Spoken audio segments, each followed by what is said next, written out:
मायावती की बात मत करिए, मायावती मिशन मूवमेंट को भूल गई हैं। नहीं, आपको लगता है, आप सारी जनता ये कहती है। आप जो लोग मनुवादियों की बातों में आ जाते हैं ना, वो ऐसा सोचते हैं। घर में बैठ गई हैं। नहीं, बहन जी का घर में बैठे बैठे भी उनके सैनिकों को बोल देती है कि गांव गांव जाके अपना काम करो, मूवमेंट का काम करो। तो बहन जी ने जब हर जगह जाना था, हर गांव में जाना था, वो जाके आए हैं। अब आप बहन जी से अपेक्षा रखते हैं कि बहन जी हर गांव में जाके मीटिंग करें, ये संभव नहीं है।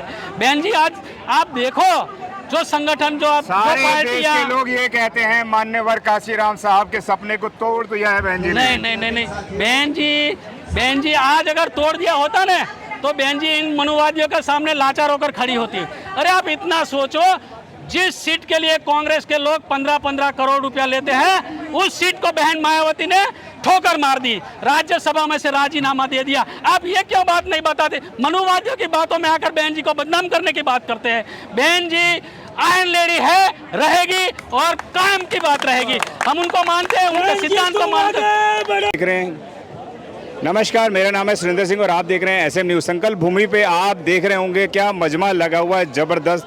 पूरा बहुजन समाज यहीं पे इकट्ठा हो गया है। ऐसा नहीं है, यह सिर्फ 1% भी लोग नहीं है जो लाखों की तादाद में यहाँ पर हैं, लेकिन इसमें बहुत सारे BSP के पटकाधारी आए हुए हैं। इनसे हम जानेंगे कहाँ से आए हुए सर। बड़ौदा के ही है हम। बड़ौदा के ही हैं और पूर्व लोकसभा उम्मीदवार हूं मैं, मधुसूदन रोहित। 2014 में नरेंद्र मोदी मेरे सामने चुनाव लड़े थे। नरेंद्र मोदी जी को आपने टक्कर दिया था? टक्कर। मुझे मालूम था मैं हार जाऊंगा, फिर भी मुझे पार्टी के लिए और समाज के लिए लड़ना था और प्रेरणा का स्रोत बनना था कि नहीं, हम लड़ सकते हैं, भले हार जाए।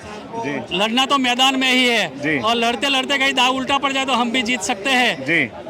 पहलवान को शक्तिशाली देखकर हमें मैदान के बाहर हार नहीं स्वीकारनी है। ऐसा सोच के, ऐसी मेरी सोच है। बाबा साहेब का सैनिक हूँ, बाबा साहेब ने मुझे आशीर्वाद दिया है, इसलिए वो 2014 का चुनाव में लड़ा था। क्या लगता है यही संकल्प भूमि पे संकल्प लेके गए थे कि नरेंद्र मोदी को हराना है? हराने के लिए तो लड़ा था जी, पर मुझे मालूम था कि वो मनुवादी है, पैसों का जोर है, और पैसों के जोर के सामने हम थोड़े लाचार हैं। बाकी हमारा समाज जिसने आज देखो बाबा साहेब के 23 संकल्प। इतनी ताकत कहाँ से आ जाती है बहुजन समाज के लोगों में? ताकत बाबा साहेब की देन है। ये तो बाबा साहेब ने हमें ये ताकत दी है, सबको दी है, समाज के लोगों को, अपन उसका उपयोग नहीं करते और हम उसका उपयोग करते, इतना ही फर्क। बहुत सारे लोग तो ये बोलते हैं बाबा साहब डॉक्टर BR अम्बेडकर ने हमारे लिए क्या करा है? कुछ भी नहीं करा है। आज जो हम अपनी काबिलियत से यहाँ पर हैं, आज हम लोग जो पढ़े हैं वह अपनी काबिलियत से, हमारे ऊपर जो कपड़े हैं वो हमारी काबिलियत से। क्या कहना चाहेंगे? जो इतिहास नहीं जानते हैं ना, वो ऐसी बातें करते हैं। आज ऐसी बंगले में रह रहे हैं, बड़े बड़े बंगले में रहते, ऐसी गाड़ी में घूम रहे हैं, वो बाबा साहब की देन है। बाबा साहब अगर इस जमीन पर संकल्प नहीं लेते तो उनके लिए गाड़ियाँ, बंगला खरीदना मुमकिन ही नहीं था। पर बाबा साहब ने एक संकल्प लिया और हमारे लोगों का जीवन ऐसे कर दिया कि हम आज देखो सब सफ़ेद कपड़े में बन ठन के आए हैं, स्वाभिमान से घूम रहे हैं। वो बाबा साहब की देन है, और बाबा साहब ने हमें ये दिया है। हम जानते नहीं कि बाबा साहब ने क्या दिया है। इतिहास पढ़ो, बाबा साहब ने आपको इतना दे दिया है कि अब आपको कुछ मांगने की जरूरत नहीं है। आपको राजा बनने का अधिकार दे दिया, इससे तो और क्या मांगोगे? जिस दिन राजा बन जाओगे ना, इस दिन बाबा साहब ने ये भी कहा है, हमें ना मांगने वाला समाज का निर्माण करना है, ना बिकने वाले समाज का निर्माण करना है, और ना डरने वाला समाज का निर्माण करना है। और ये बातें जो जिस दिन माँ लागू हो जाएगी, समझ लो बाबा साहब को मानना और बाबा साहब की बात को मानना में आप जमीन का फर्क है। आज जो आए हैं लोग, वो बाबा साहब को मानने वाले आए हैं। आज जो आए हैं बाबा साहब को मानने वाले लोग आए हैं, लेकिन बाबा साहब ने 16 विद्यार्थियों को पढ़ लिख करने के लिए बाहर भेजा था। बाबा साहब ने कहा था जब मैं इतना विद्वान होकर इतने सारे परिवर्तन को कर सकता हूं, तो तमाम पढ़े लिखे बुद्धिजीवी लोग बहुत कुछ बदल सकते हैं। लेकिन आज बुद्धिजीवी लोग AC से बाहर नहीं आ रहे हैं, जैसा आपने कहा है। तो कैसे परिवर्तन आ पाएगा देश के अंदर? आज भी मूछ रखने के ऊपर लोगों को मार दिया जाता है, घोड़ी पे चढ़ने पे मार दिया जाता है, छोटा सा बच्चा मटका से पानी पीता है, उससे भी मार दिया जाता है। क्या कहना चाहेंगे, किस तरीके से आज़ादी आएगी? बाबा साहब के साथ जो पढ़ने गए थे, अगर वो लोग भी इस मूवमेंट में बाबा साहब की विचारधारा के साथ जुड़कर काम करते, तो आज हमें ये जो दिखने को मिल रहा है वो दिखने को नहीं मिलता। और एक बात मैं बताना चाहूँ, अत्याचार किसके पर होता है? हमारे लोगों पर अत्याचार क्यों होता है? क्योंकि आप देखो, जो हुक्मराना है उसके पर कभी अत्याचार नहीं होता। और बाबा साहब ने क्या कहा है? हमारे घर की दीवारों पर जाके लिख दो कि हमें हुक्मराना समाज बनना है। जी। हमने उस वक्त तो हमारे पास दीवार नहीं थी जी। आज तो दीवार है। जी। आप इतना ज्यादा लंबा मत लिखो, जय भीम तो लिख दो, पर ये लिखने से भी लोग कतराते हैं, जी। डरते हैं और खुद को अगर ऐसा भीम सैनिक मानेंगे तो लोग क्या कहेंगे, इस डर की वजह से। पर अब धीरे धीरे जागरूकता आ रही है। देखो आज पहले जब हम शुरू में जब कार्यक्रम किया था 2014-15 में, तो एक गिने गांठे लोग आते थे और आज इतनी बड़ी संख्या में लोग आ गए। क्यों? क्योंकि 2017 में बहन मायावती जी को हम यहाँ लाए थे इस भूमि पर।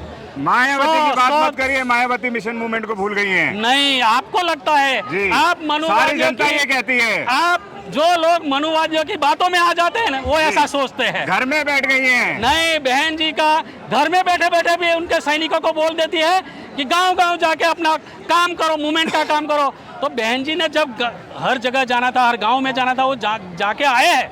अब आप बहन जी से अपेक्षा रखते हैं कि बहन जी हर गांव में जाके मीटिंग करे, ये संभव नहीं है। बहन जी आज आप देखो जो संगठन जो सारे देश के लोग ये कहते हैं मान्यवर काशीराम साहब के सपने को तोड़ दिया है बहन जी ने। नहीं, बहन जी आज अगर तोड़ दिया होता ना, तो बहन जी इन मनुवादियों के सामने लाचार होकर खड़ी होती। अरे आप इतना सोचो, जिस सीट के लिए कांग्रेस के लोग 15-15 करोड़ रुपया लेते हैं, उस सीट को बहन मायावती ने ठोकर मार दी, राज्यसभा में से राजीनामा दे दिया। आप ये क्यों बात नहीं बताते? मनुवादियों की बातों में आकर बहन जी को बदनाम करने की बात करते हैं। बहन जी आयरन लेडी है, रहेगी और कायम की बात रहेगी। हम उनको मानते हैं, उनके सिद्धांत को मानते हैं।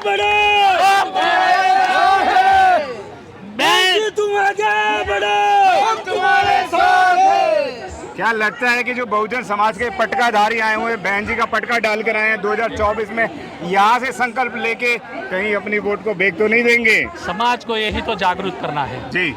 यहाँ जो आए उन लोगों को सभी को हमें बताना है कि मनुवादी बहुत षड्यंत्र करते हैं। जी। मनुवादी पार्टियां हमारी आर्थिक मजबूरी का लाभ लेकर हमें खरीदने का काम करते हैं। पर उनका वोट, अगर आपका वोट आपके वोट के बदले में आपको पैसा देता है, तो पैसे ले लो और वोट बहुजन समाज पार्टी को दे दो। इतनी हिम्मत तो हमें करनी पड़ेगी जी।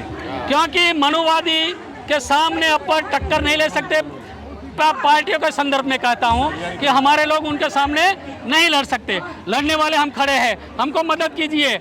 हम खड़े हैं ताकत से, और मनुवादियों की ये जड़ मूड़ से उखेड़ फेंकने की ताकत रखते हैं हम, और इसलिए मैदान में खड़े हैं। बाबा साहेब के इतिहास को जानो, और ये जो इतिहास है, लोगों जो बोल रहे हैं वो इतिहास हम जानते हैं, पर अब आगे क्या करना है उस बातों को जानना है तो 3 नंबर गेट पर आओ और वहाँ की बातें सुनो। हमारे महासचिव, सारे देश के लोग ये कह रहे हैं कि बसपा सुप्रीमो बहन कुमारी मायावती 2024 में प्रधानमंत्री बन रही हैं। किस तरीके से बन रही हैं प्रधानमंत्री, वो बताएं। सर, देश में 85% है जी। 85% वोट अपना है जी। बहन जी के जो सिक्योर वोट है वो तो सिक्योर है उत्तर प्रदेश में जी। और जिन जिन राज्यों में बहन जी ने थोड़े बहुत धारासभ्य चुनाव जीता के लाए हैं जी, वो ऐसे ऐसे धीरे धीरे जो देश में परसेंटेज बढ़ता है जी। और जिस दिन हमारा प्रयत्न हमारा है कि 2024 तक हमारा ये समाज जो आज संकल्प भूमि आया है, वो समाज अगर जाग जाएगा और संकल्प ले लेगा कि मेरा वोट अब की बार परिवर्तन के लिए बहुजन समाज पार्टी को दिया जाएगा, तो समझ लो 2024 में बहन मायावती वड़ा प्रधान बनने से कोई नहीं रोक पाएगा। साहब, बड़े बड़े आला अधिकारी ये कहते हैं बसपा का झंडा उठाते हैं, बसपा का पटका पहनते हैं, लेकिन कांग्रेस की दलाली करते हैं, बीजेपी के जाके घर में बैठ जाते हैं। तो क्या बाबा साहब के सामने आप लोग कसम खाएंगे आज यहाँ पे? हमने तो संकल्प ले लिया है, कसम खा ली है जी। समाज में आपको नहीं बताया कि समाज की आर्थिक नबड़ाई है हमारी, उसका लाभ लेते हुए मनुवादी पार्टियां हमें खरीदने का काम करते हैं। तो समाज को जागरूक करेंगे।